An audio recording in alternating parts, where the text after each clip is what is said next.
Well, welcome to the final session of Border Control, Landscapes of Border Control and Immigration Detention in Europe. I am Juliette Stump. I'm the Robert E. Jones Professor of Advocacy and Ethics at Lewis and Clark Law School and a co-director of Border Criminologies. And I have the pleasure of leading you into the final session. So I often feel at the last session of the conference that that's kind of the moment to savor before going back into the real world. And I know you're going to feel that same way in a couple of minutes after I introduce our keynote speaker and a fellow director of Border Criminologies, Vicky Canning. So Victoria Canning is a senior lecturer in criminology at the University of Bristol. She's currently co-coordinator of the European Group for the Study of Deviance and Social Control. She's an associate director in Border Criminologies at Oxford University, a trustee of State Watch, and co-developer of the Right to Remain Asylum Navigation Board. She researches violence, harm, and torture, and she's worked in activist capacities for more than a decade on migrant rights and women's rights. She's also acted as a consultant on the BBC series Exodus, Our Journey to Europe, which won 2 BAFTAs, and although she says she can't take credit for those, I don't see why I can't give her credit. So Dr. Canning's book, Gendered Harm and Structural Violence in the British Asylum System, garnered the British Society of Criminology's Book Prize. She's also co-author of From Social Harm to Xeniology with Steve Toombs, which has been out since March, and co-editor of Stealing Time, Migration, Temporalities, and State Violence, which will be out in July. And keep your eye out for her current project, due out next year, Torture and Torturous Violence. So after we've heard from Dr. Canning, we'll have a chance to pepper her with questions before I take a few minutes just to close the conference. So I want you to feel free to post your questions in the chat as they come to your mind. We'll take them up at the end of the keynote, or after the keynote, you should feel free to raise your hand and we will unmute you. So please join me in welcoming Vicky Canning. Hi, Juliette, and thanks everybody, and thanks for having me. I definitely can't take that credit, I'm afraid, but and I also will say I've been to some of the sessions, well, all the sessions today, and the last session I was listening to, and I was thinking I might as well not come and speak because I think those women covered everything that I would want to say, and it was really, really fantastic. I do also want to say, I mean, I think it's always important to thank organisers of a conference, but in these particular capacity, I don't know really how Andriani and Francesca and Mary have managed to garner the energy to put this all together online when we're all, 14 months of zoomed out. So I think it's just absolutely fantastic. So thanks very much. I am going to start today. I'm going to be thinking about advancing abolitionism, and just to sort of say, I'm going to share my screen. I'm not exactly, you can see even after 14 months, I'm not the world's biggest lover of technology, but I'm going to actually start normally or often. I would be talking about research itself or some of the sort of, the projects or using voices a little bit more than I will today. Actually, I feel like so much has already been said that relates to other things that I've talked about before or written about, such as I think over the last 3 days, we've heard about intersectional continuums of violence and trajectories of violence in the lives of survivors. I also think some things have resonated with discussions around orchestrated invisibility, and this orchestration being really important, that we see states and their corporate allies move people out of our line of vision. And we've seen challenges to that today. And then the others that I thought of was corrosive control, the ways in which states and corporations work to break down gradually and coercively in specifically gendered experiences of women seeking asylum. And I think that the last panel today with Agnes and Olivia, and yesterday with Aminata, actually really highlighted some of these points.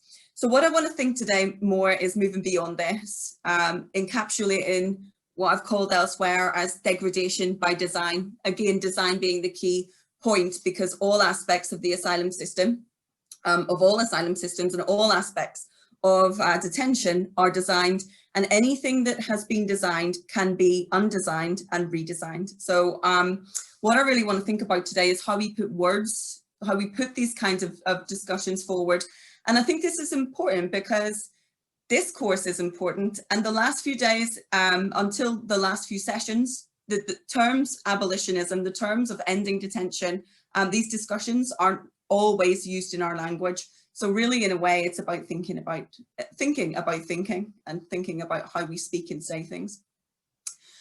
So the first thing is to recognize that whilst today I will be talking about the immigration detention industry, specifically to some degree, I think that it's really important that we recognize the realities of existential forms of confinement, which are embedded in asylum systems, which cause and inflict endemic harms. The ways in which people are dehumanized very gradually and over periods of time, and the mechanisms and the industries around that as well. Even everything from reporting systems to the threat or fear of deportation. When Monish was talking earlier about, illegal working, just even the prospect of that those two things go together in a sentence really should be ludicrous as it sounds. So I think it's sort of thinking about that. And the image that I have on the screen is actually Amstrup in Denmark, which I think, being an open sort of pre-departure centre, really embodies this in the deliberate and very minute and minuscule ways in which autonomy is reduced, infantilization is embedded, and some of the aspects of care that were talked about earlier. When this was sort of fully functional, it also had the Danish Red Cross working. We talked earlier about the ways in which care can actually also be coercive, and people who are held in centres often become more confused, because if these people are supposed to be here to help, why am I still in this position? So it's almost, so really the point is that even with the best intentions, this industry cannot be anything other than harmful, hence advancing abolitionism. So I've got a couple of points processed, I think about 6 or 7, and I'm going to start with the first.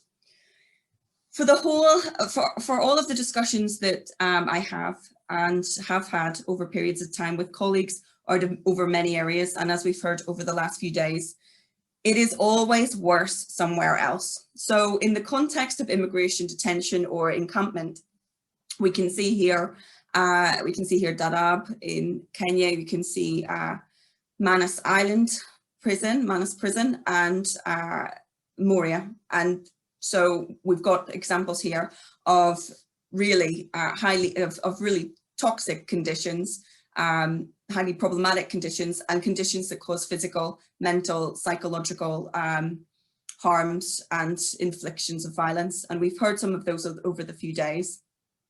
So one thing that I've always found interesting is that I'm regularly told of how it is worse elsewhere. And we hear these writings in terms of comparative discussions where things are worse and how they're worse, and by all accounts. So one example that I would give is if we took Behrouz Boochani's book, No Friend But the Mountains, and think about the kinds of conditions that we hear about or read about, sometimes see, for many people, especially those amongst you who are detention monitors. When we see the kinds of degrading and dehumanizing environments, which can include, as we've heard again over the few days, cockroaches, rat infestations. We've seen that there's been, fires, for example, in Moria. And Behrouz Boochani talked about the baking sun, the, torturous conditions really in highly compromising and incredibly physically challenging conditions. So to this, it is true. It is always worse somewhere else. Which brings me to, by default then, it is always better somewhere else. So we can always make things better somewhere.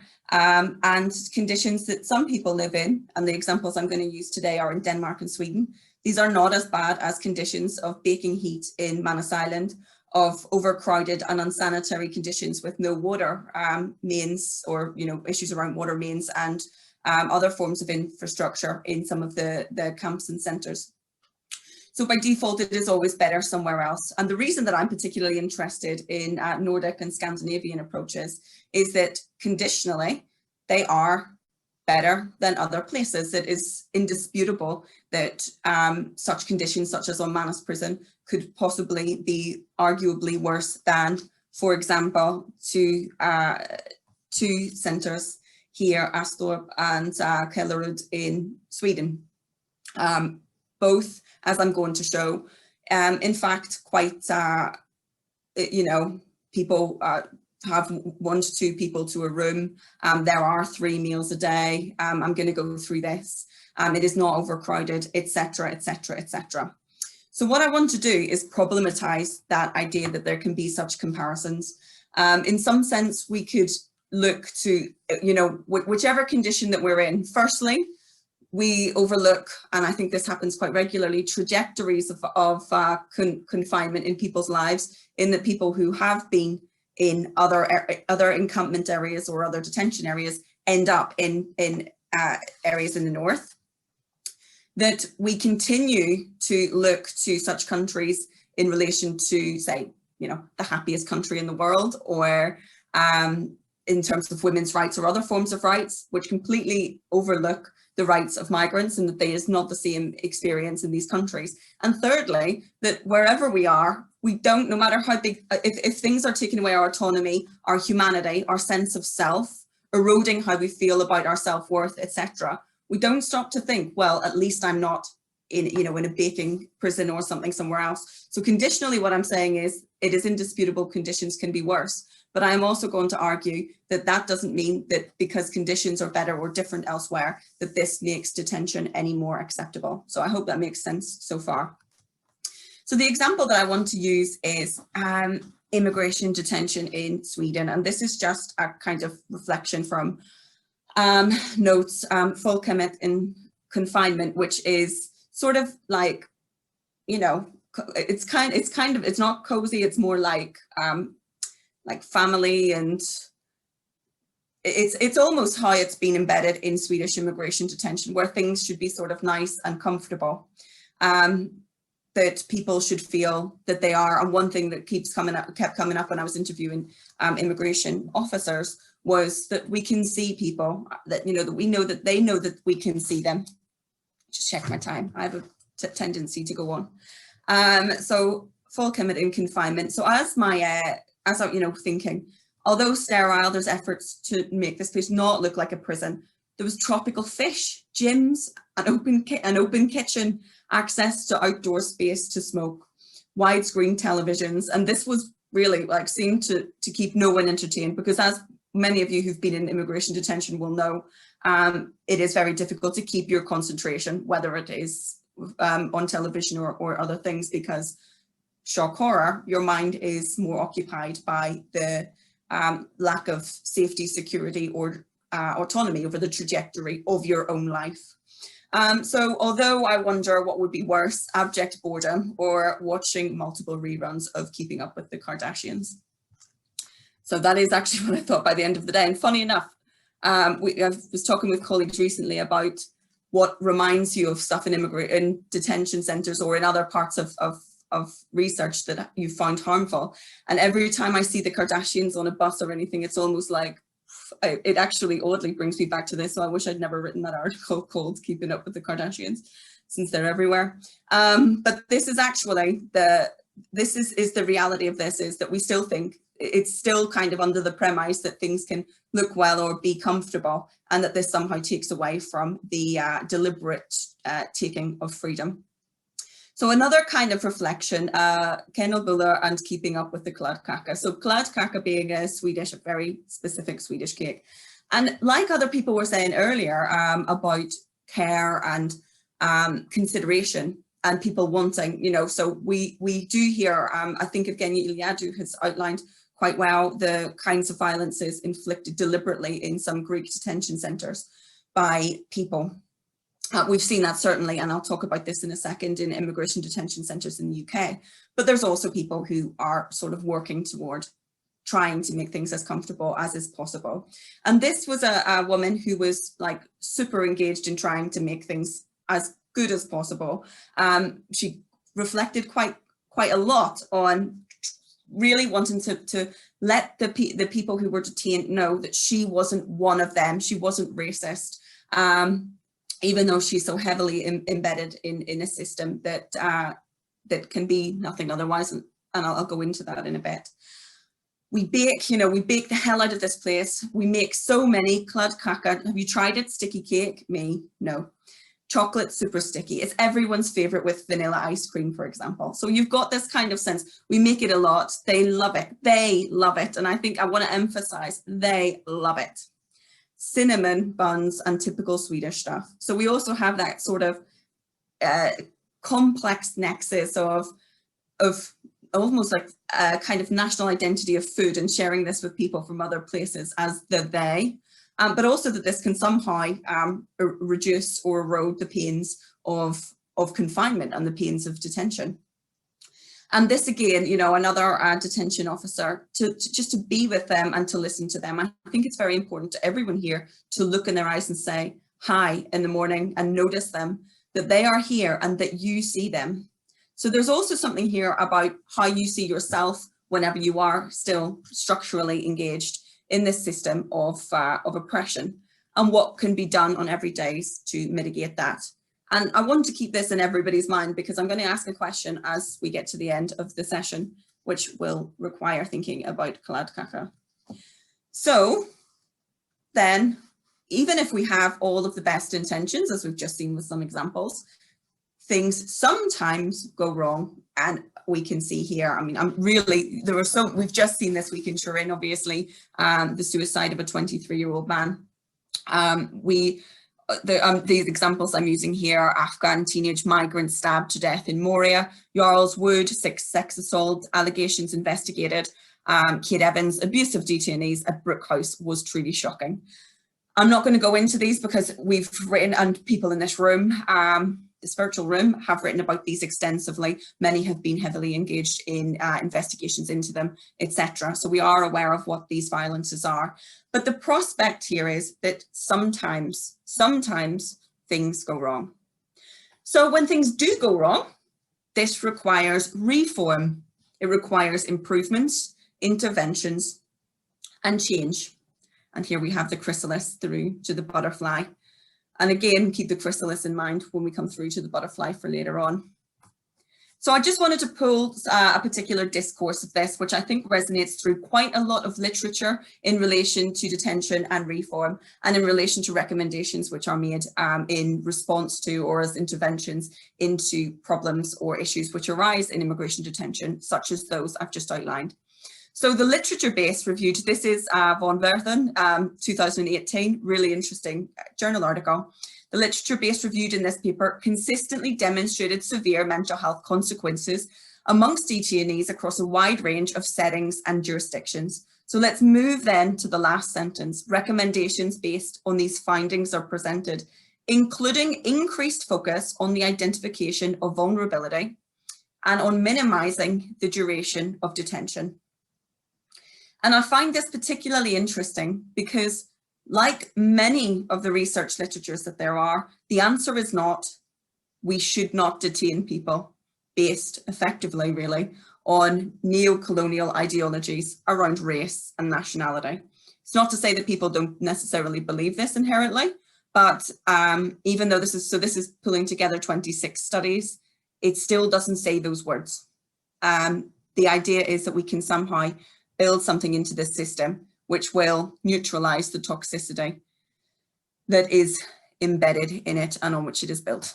So this overlooks one fundamental point. And I'm not just pulling this one study out, I think this draws across things. And Monish and I have discussed this, Monish, Bhatia and I, in what was originally an article, but then later a book chapter as on misery as business, that it overlooks one fundamental point, and I think that this is the most important point, that immigration detention is going right. Immigration detention serves its purpose for what it should be. And I think that one thing to really highlight is that immigration detention is based on illegalization and the regulation of movement, but that movement is not equally regulated, nor is it equally distributed. And I mean, I'm sure people are well aware or very familiar with the passport the passport power index, or the visa power index, sorry, but I just think it's always worth just looking at these infographics as an example.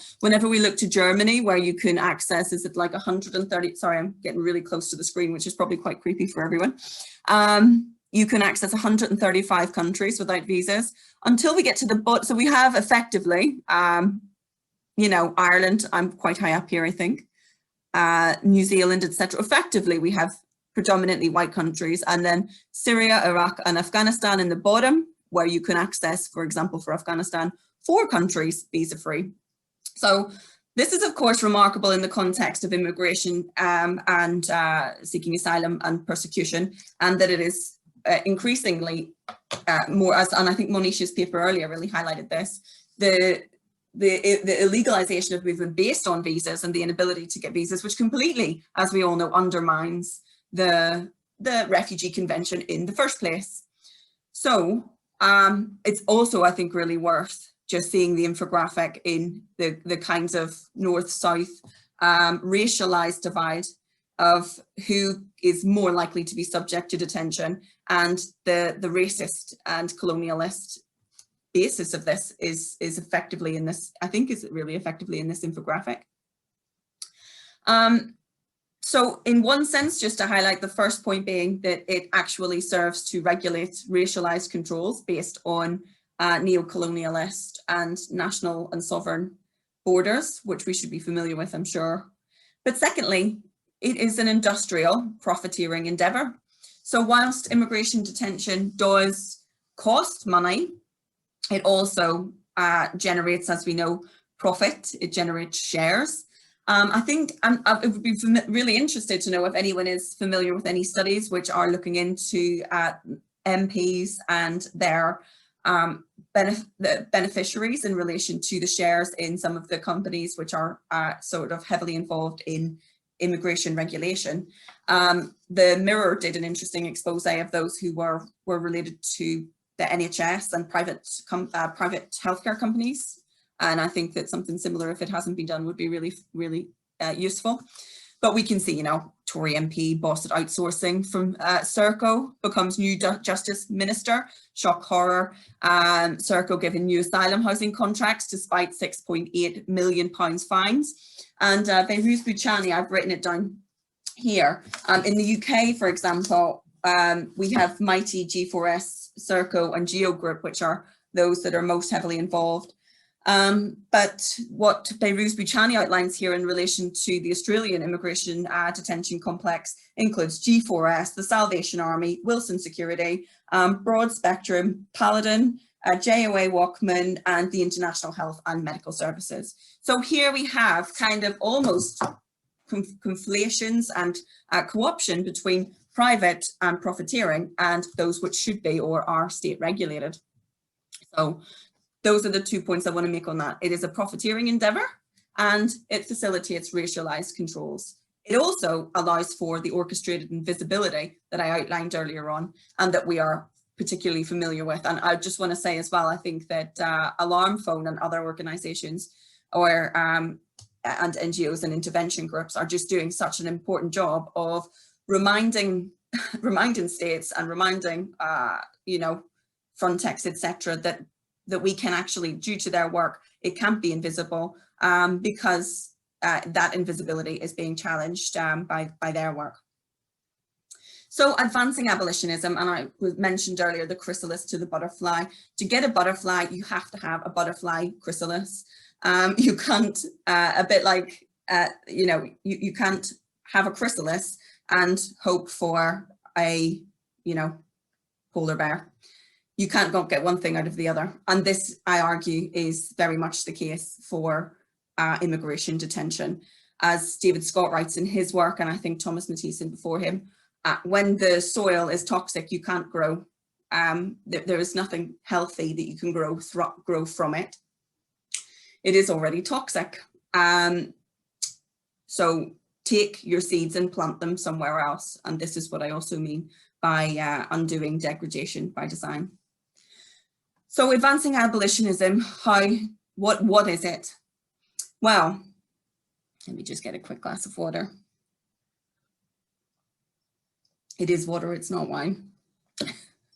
It is an epistemological position. This is important because we know that how we develop knowledge and the questions that we ask informs what knowledge becomes. And if we don't use terms like abolitionism, if we don't use and recognize the toxicity in our own discussions and language, then we invisibilize the extent of harms, but also the potential for real and meaningful change, which builds somewhere else, that plants its seeds somewhere else. It's therefore a way of communicating. It is one thing, it is very important that we have data on immigration detention. It's very important that we are able to emphasize and remind states that they are seen, that they are not invisible in the harms that they inflict, and that they aren't acceptable for those of us who do see them and know about them, in particular those who they are inflicted upon. And yet it is still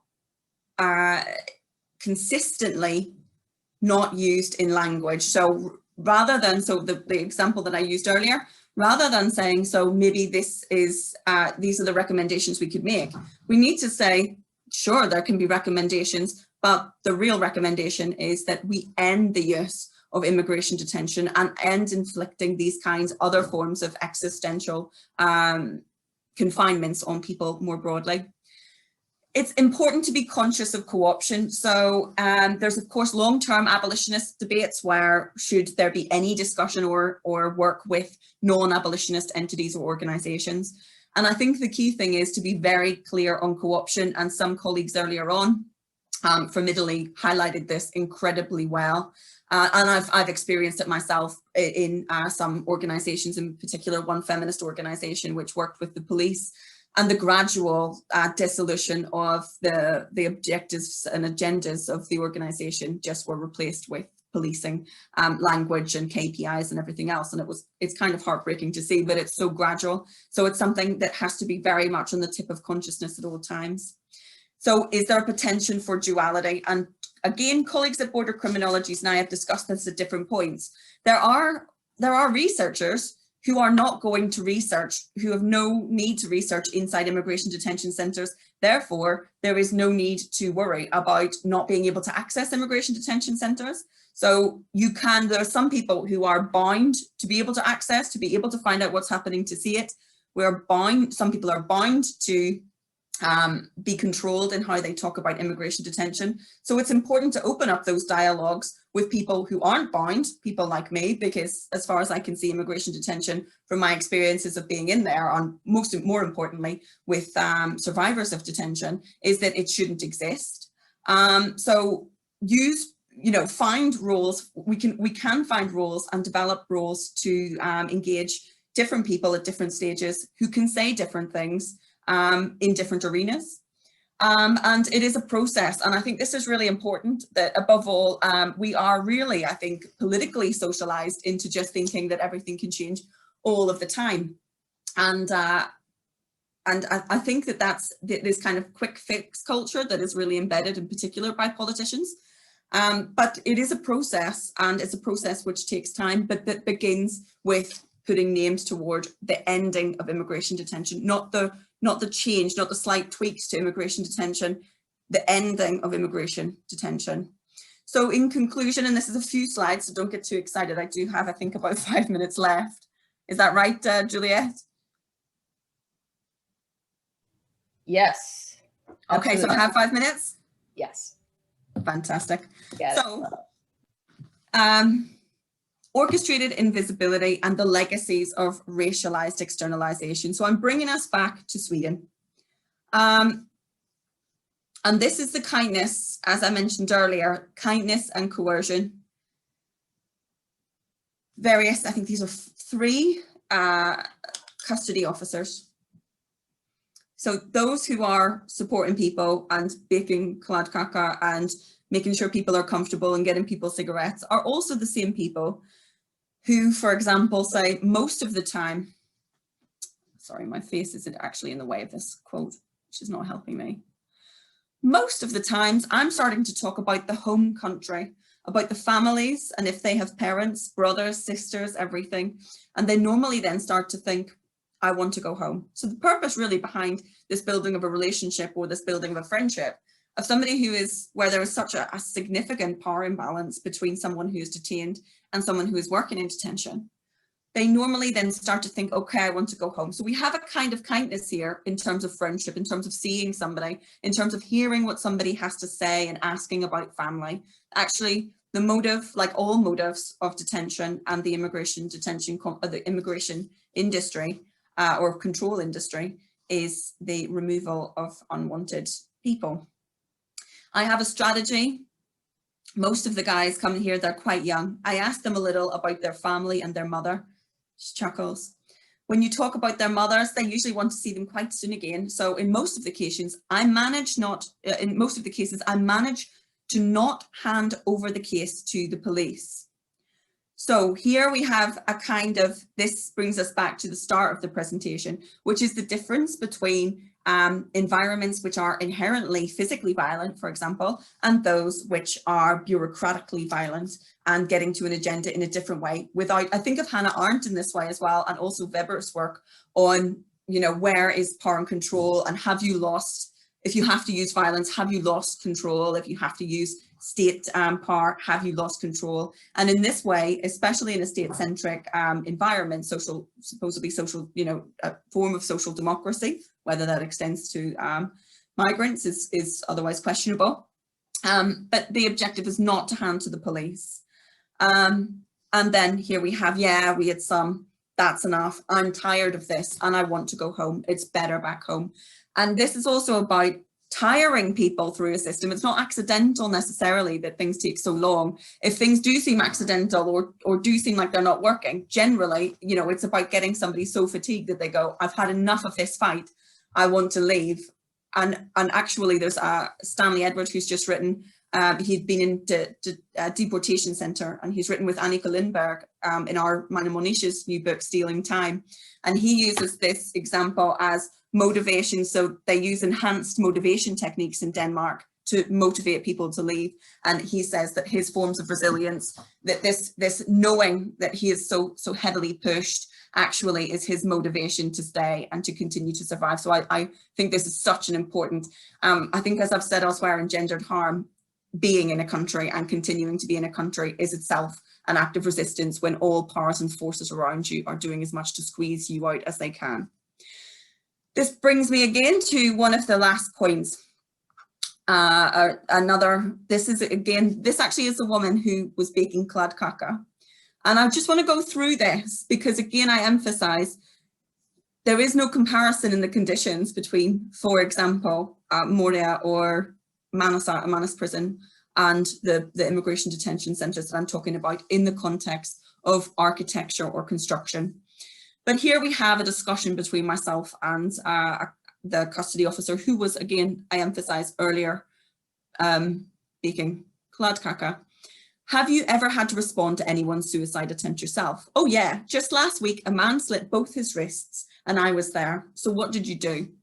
Well, I tried to talk to him and then the SWAT team came in. I mean, I just want to really highlight the escalation in what's happening in this sentence. Well, I tried to talk to him and then the SWAT team came in of the staff members, pushed him up against the wall and took him to isolation. Now, I want to emphasize again, if you were in a situation where someone had slit their wrists, was attempting suicide, how do we respond to someone who attempts suicide, right?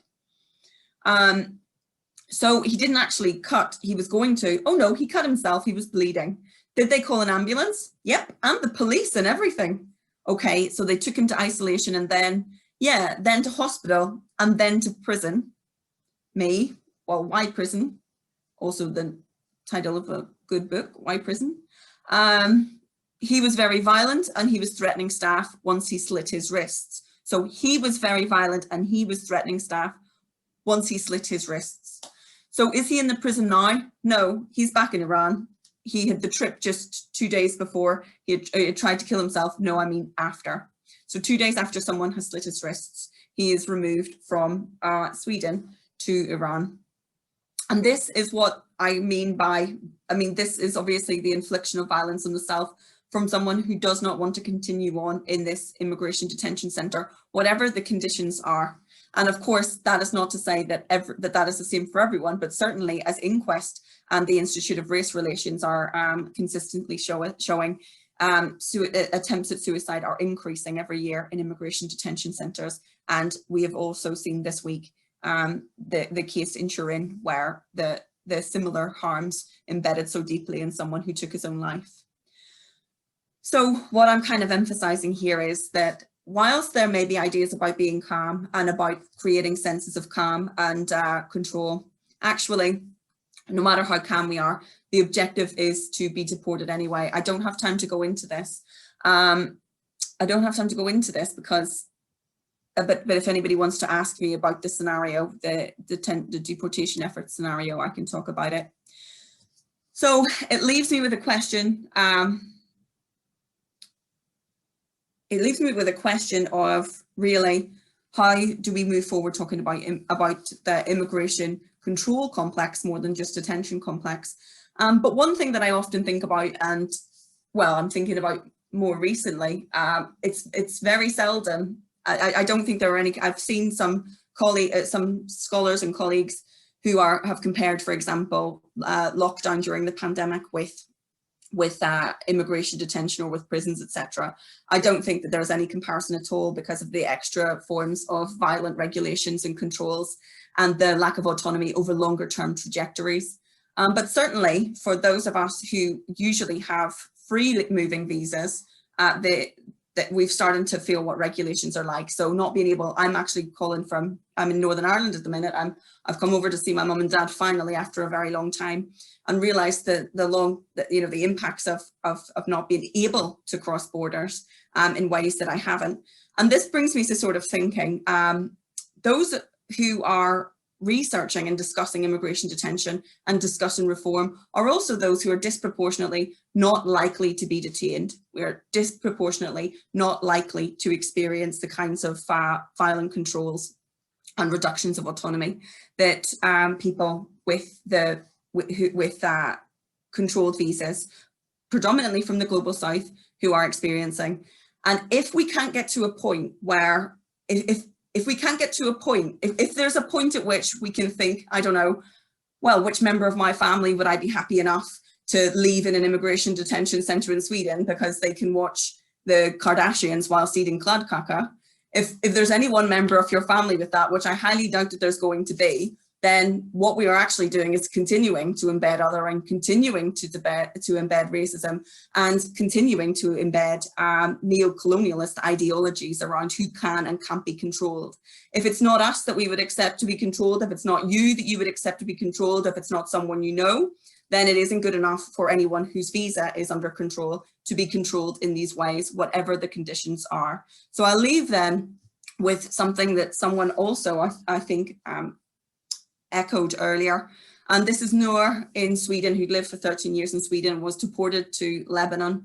I will do what immigration tells me to do, but I want to be free. And I think that that's the key point that we need to kind of focus on, is that when freedoms are reduced based on nationality and background, then effectively we continue to replicate racism. And for me, the only ethical, non-racist way forward is in the abolition of immigration detention.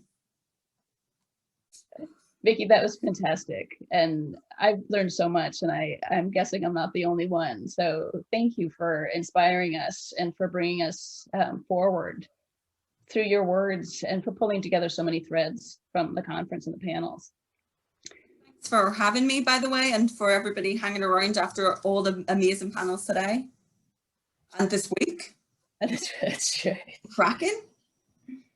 Well, let me take just a couple of minutes to close out the conference and to thank a few people who very much need to be thanked. I just wanted to observe that the organization and the structure of this conference, it's coming at a fulcrum point in history when there are pressure points, right? Geopolitics, a global epidemic, climate change, war, gendered and racialized violence. And these are playing themselves out in the everyday moments and the metrics of migration. So as I see the panels and the way that this conference has been structured, these have really uncovered how EU's border control strategies are embedded geographically, legally, physically, and theoretically in detention. And yet so much of the detention and border control strategies actually preceded the pressures that we're seeing in this moment. And they stem from what Vicky identified for us today: colonialism, racialism, gendered impacts, and the commercialization of confinement. But so little of the ubiquitousness of detention in the EU around the world is actually appearing in the media or in mainstream academic conversations.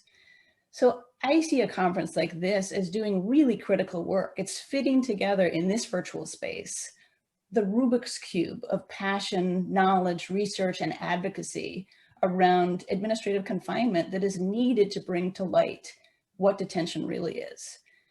And I think it's also exposing the human rawness of what scholars, researchers, and activists feel when they are engaged in bringing this to light, the effects on real people of a bureaucracy and a commercialization of incarceration. So a hope that I have for this conference and for border criminologies overall is that it could provide a point of concentration for inspiring research, sharing data, theories, ideas, advocacy, for mapping the reality of detention in its traditional, but also its seemingly infinitely newly imagined forms. So with that, I really want to thank Andriani and Francesca for what is truly a brilliant organizing of a conference that combined rigorous academic research, scholarship, and activism.